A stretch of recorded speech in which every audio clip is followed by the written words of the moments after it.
अस्सलाम वालेकुम, hello everyone. IT updates में मैं हूं मुइना शाह। सबसे पहले headlines. Jazz becomes only operator to bid for 4G spectrum. Zong CEO का world telecommunication and information society day 2017 के मौके पर मैसेज। सैमसंग गैलेक्सी S8 के sales record 5 million in 25 days. Careem announces leadership program 2017 for youth. Details की तरफ चलते हैं। आज जो हमारे पास टॉप स्टोरी है वो जैज़ से रिलेटेड है और जैज़ ऑक्शन में पार्टिसिपेट कर रहा है जो कि 24 मई को होने वाला है। 3G and 4G spectrum auction 24 मई को अनाउंस किया गया था पीटीए की तरफ से और जैज़ वाहिद बिडर है जो कि इस ऑक्शन में पार्टिसिपेट कर रहा है और जोंग, यूफोन एंड टेलेनॉर की तरफ से इस ऑक्शन में पार्टिसिपेट नहीं किया जा रहा। पीटीए की तरफ से एप्लीकेंट्स के लिए 17 मई डेडलाइन दी गई थी कि तमाम एप्लीकेशन सबमिट करवा ली जाएँ और इसमें सिर्फ जैज़ है जिसने एप्लीकेशन सबमिट करवाई थी और पीटीए की तरफ से ये ऑफिशियली कंफर्म है कि it has received 1 bid till the deadline of 17 May for a 10 megahertz paired slot in 18 megahertz. Spectrum की जो बेस प्राइस सेट की गई है वो $295 मिलियन है और इस एडिशनल 4G स्पेक्ट्रम के साथ जैज़ दूसरे ऑपरेटर्स को बहुत टफ टाइम देने वाला है क्योंकि जैज़ की बहुत ही एग्रेसिवली एंट्री है पाकिस्तानी मार्केट में, स्पेशली मोबाइल ब्रॉडबैंड। अगर हम पाकिस्तानी मोबाइल स्पेक्ट्रम का ओवरव्यू करें तो presently jazz 3 frequency band use कर रहा है जिसमें 900, 1800 and 21 megahertz, and for data it uses 10 megahertz of the 21 megahertz for 3G and for 4G it has reframed 1800 megahertz of वारिद।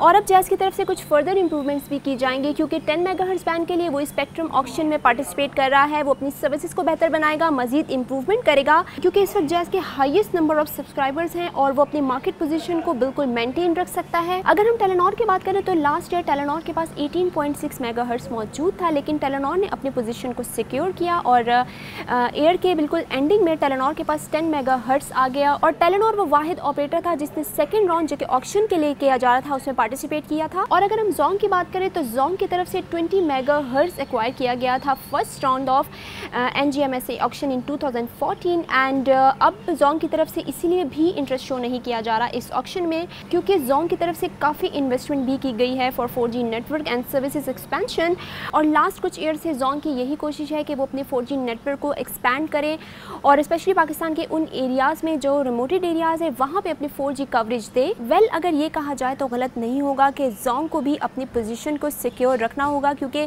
Jazz जो रिसेंट ऑक्शन में participate कर रहा है तो वो जोंग को काफ़ी टफ टाइम दे सकता है। और अगर हम यूफोन की बात करें तो यूफोन ने काफ़ी डिसअपॉइंट किया है क्योंकि सबका यही ख्याल था कि यूफोन ज़रूर इस ऑक्शन में पार्टिसिपेट करेगा क्योंकि यूफोन के पास स्पेक्ट्रम की सबसे लोएस्ट अमाउंट 5 मेगाहर्ट्ज़ मौजूद है एंड 2100 मेगाहर्ट्ज़ में से काफ़ी स्मॉल चंक है क्योंकि यूफोन की तरफ से 3G के लिए 5 मेगाहर्ट्ज़ बैंड को एक्वायर किया गया था। वेल अगर हम जैज़ की बात करें तो पाकिस्तानी मोबाइल मार्केट में जैज़ बहुत ज़्यादा लीड पर है, 55 मिलियन सेलुलर सब्सक्राइबर्स हैं और टेलेनॉर जैज़ के काफ़ी क्लोज था लेकिन जैज़ एंड वारिद के मर्जर के बाद जैज़ काफ़ी ज़्यादा आगे निकल चुका है और टेलेनॉर के इस वक्त 40 मिलियन सब्सक्राइबर्स हैं एंड 10 मिलियन 3G के हैं और 0.3 मिलियन 4G यूज़र्स हैं टेलेनॉर के। और अगर हम जोंग की बात करें तो जोंग के 28 मिलियन यूज़र्स हैं अभी तक लेकिन 4G मार्केट में जोंग बहुत ज़्यादा लीड पर है। और अगर हम यूफोन की बात करें तो यूफोन के 18 मिलियन ओवरऑल यूज़र्स हैं और 4 मिलियन 3G सब्सक्राइबर्स हैं। जैज़ की तरफ से एक बहुत एक्स्ट्रा ऑर्डिनरी मूव है क्योंकि लोग एक्सपेक्ट नहीं कर रहे थे कि जैज़ इस ऑक्शन में पार्टिसिपेट करेगा लेकिन इस एडिशनल 4G स्पेक्ट्रम से एक तो पाकिस्तानी इंडस्ट्री में और पाकिस्तानी मार्केट में जैज़ की पोजीशन मज़ीद स्ट्रॉन्ग हो जाएगी और वो दूसरे ऑपरेटर्स को बहुत टफ टाइम देगा। नेक्स्ट अपडेट की तरफ चलते हैं। जोंग के सीईओ का world telecommunication and information society day 2017 के मौके पे एक मैसेज दिया गया है। उन्होंने तमाम टेलीकॉम ऑपरेटर्स को मुबारकबाद दी है कि वो ये दिन सेलिब्रेट कर रहे हैं world telecommunication information society day.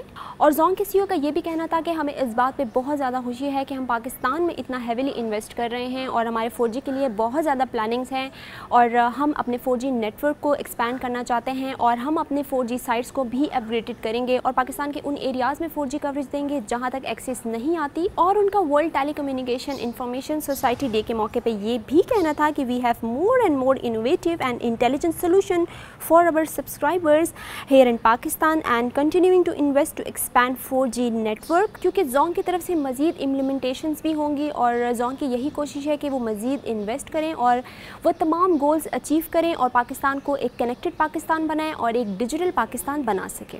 Next update हमारे पास सैमसंग गैलेक्सी S8 से रिलेटेड है और सैमसंग गैलेक्सी S8 ने बहुत ज़्यादा अच्छे रिकॉर्ड्स बनाए हैं, सेल्स रिकॉर्ड बनाए हैं, क्योंकि सिर्फ 25 डेज़ में 5 मिलियन यूनिट फ़ोन सेल किए हैं। ये फ़ोन लास्ट मंथ ही लॉन्च किया गया है, लेकिन 5 मिलियन अब तक सेल्स बन चुके हैं। और सैमसंग की गैलेक्सी नोट 7 पे जो एम्बेरसमेंट थी वो भी काफ़ी कम हो गई होगी, क्योंकि अपने पोजीशन को दोबारा से रिकवर किया है। एक अच्छा कमबैक है। एक्सपर्ट्स का ये भी कहना है कि ये भी एक्सपेक्ट किया जा सकता है कि S8 की सेल्स 60 मिलियन तक पहुंच जाएगी। नेक्स्ट अपडेट हमारे पास करीम से रिलेटेड है और करीम की तरफ से अनाउंसमेंट की गई है। Careem leadership program 2017 for youth start कर रहा है और तमाम जितने भी यूथ है, टैलेंट है, वो इस लीडरशिप प्रोग्राम के लिए अप्लाई कर सकता है। अगर आप भी इस टेक्नोलॉजी कंपनी के पार्ट बनना चाहते हैं और एक्सपीरियंस लेना चाहते हैं तो लीडरशिप प्रोग्राम के लिए अप्लाई कर सकते हैं। और करीम लीडरशिप प्रोग्राम एक डेवलपमेंट प्रोग्राम है that will provide the graduates with knowledge and skills.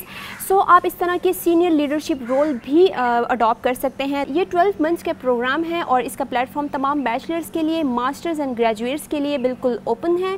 और अगर आप भी इस लीडरशिप प्रोग्राम के लिए अप्लाई करना चाहते हैं तो आप करीम की वेबसाइट पे जाएं और आप अपने टारगेट को क्लिक करें एंड अप्लाई करें। इसमें कुछ एजुकेशनल एंड पर्सनल क्वेश्चन किए जाएंगे। इस एप्लीकेशन में जितनी भी आप सबमिट करवाना चाहते हैं उसमें आप अपनी CVs भी सबमिट करवाएंगे और इस तरह के कुछ क्वेश्चन पूछे जाएंगे जिनका आपको आंसर भी देना है और बिल्कुल कंप्लीट आंसर्स आपको देने हैं। जो कि ऑनलाइन कैब सर्विस करीम के लिए अप्लाई करना चाहते हैं, उसका पार्ट बनना चाहते हैं, तो आपको ये तमाम डिटेल्स देनी होंगी। लगता तो ऐसा ही है कि करीम पाकिस्तान में अपनी पोजीशन को बहुत ज़्यादा सिक्योर बनाना चाहता है और बहुत स्ट्रॉन्ग बनाना चाहता है, क्योंकि करीम के कंपटीटर्स भी अब आ गए हैं। ऊबर भी रावलपिंडी और इस्लामाबाद में इन हो चुके हैं, तो करीम की तरफ से फेयर्स भी लोग किए गए हैं। वो इस तरह की सर्विसेज भी प्रोवाइड कर रहा है ताकि उसके कस्टमर सेटिस्फाई रह सकें। That's all for now. मज़ीद डिटेल्स के लिए हमारी वेबसाइट विजिट कर सकते हैं, हमारे फेसबुक पेज को फॉलो करें, हमारा यूट्यूब चैनल सब्सक्राइब करें और सब्सक्राइब करने के लिए बटन पर क्लिक करें। Thanks for watching, take care, अल्लाह हाफिज़।